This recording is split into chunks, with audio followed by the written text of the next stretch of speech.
साक्षरता का तात्पर्य सिर्फ पढ़ना लिखना ही नहीं, बल्कि यह सम्मान, अवसर और विकास से जुड़ा हुआ विषय है। दुनिया में शिक्षा और ज्ञान बेहतर जीवन जीने के लिए जरूरी माध्यम है। नमस्कार, मैं हूं मनोज कुमार मिश्र और आज 8 सितंबर की दैनंदिनी में आप सभी का स्वागत है। आज अंतर्राष्ट्रीय साक्षरता दिवस है। इसका उद्देश्य नव साक्षरों को उत्साहित करना है। शिक्षा हमारे जीवन का एक आवश्यक अंग है। दुनिया में शिक्षा और ज्ञान बेहतर जीवन जीने के लिए जरूरी माध्यम है। शिक्षा के बिना किसी कार्यक्रम का नियोजन संभव नहीं है। लोगों में व्यावसायिक कौशल विकसित करने के लिए साक्षरता एक बड़ी ज़रूरत है।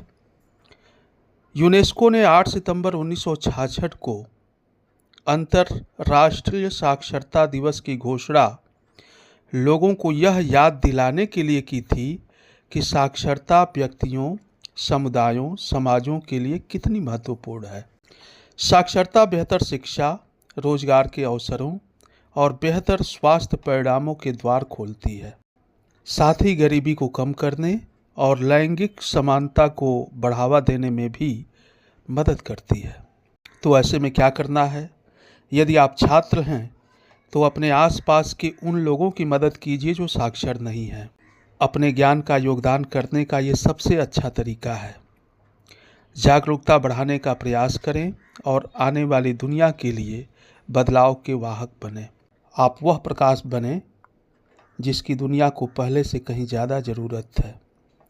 तो आइए जागरूकता पैदा करके, ज़रूरतमंद लोगों की मदद करके, उनके साथ अपने ज्ञान और कौशल को साझा करके विश्व को एक बेहतर स्थान बनाने का प्रयास करें। वर्ष 1926 में जन्मी ब्रिटेन की महारानी एलिजाबेथ द्वितीय, जो ब्रिटेन में लंबे समय तक राज करने वाली महारानी थीं, का निधन 96 साल की उम्र में आज ही के दिन वर्ष 2022 में हुआ था। 70 साल के शासन में उनकी जिंदगी से ज़्यादा उन्होंने दुनिया को तेजी से बदलते हुए देखा था। वह इकलौती ऐसी महारानी थीं जिन्होंने ब्रिटेन के 15 प्रधानमंत्री देखे और साथ ही साथ अमेरिका के भी 14 राष्ट्रपतियों से मुलाकात की। जो बाइडेन आखिरी अमेरिकी राष्ट्रपति थे जिनसे महारानी ने मुलाकात की थी। 70 साल के अपने कार्यकाल में महारानी ने 110 देशों का दौरा किया था। मशहूर पार्श्व गायिका और लता मंगेशकर की छोटी बहन और दीनानाथ मंगेशकर की पुत्री आशा भोसले जी का जन्म आज ही के दिन 8 सितंबर 1933 को महाराष्ट्र के सांगली में हुआ था। आशा भोसले का नाम विश्व के सबसे जाने माने लोगों में आता है। आशा जी ने फिल्मी और गैर फिल्मी जगत के लगभग 16,000 गाने गाए हैं और इनकी आवाज़ की प्रशंसक पूरी दुनिया में फैले हुए हैं। बहुआयामी व्यक्तित्व के धनी, भारत का एक ऐसा विलक्षण कलाकार जो अपने गीत खुद लिखते थे, संगीतबद्ध करते थे और गाते थे, भूपेन हजारिका का जन्म आज ही के दिन वर्ष 1926 में असम के सदिया में हुआ था।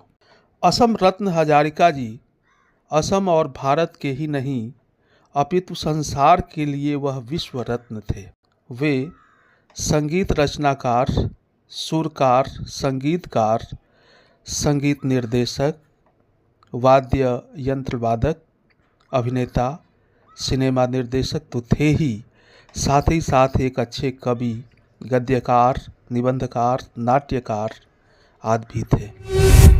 अब आज का सामान्य ज्ञान। विद्युत वाहक बल का मात्रक क्या होता है? वोल्ट। प्रतिरोध का मात्रक क्या होता है? ओम। विद्युत विभवांतर का मात्रक क्या है? वोल्ट। विद्युत धारा का मापन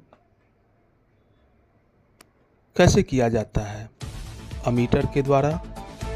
किस सेल को पुनः आवेशित किया जा सकता है? सीसा संचायक सेल। तो आज की दैनंदिनी में इतना ही। मिलते हैं कल की विशेषताओं के साथ। आप सभी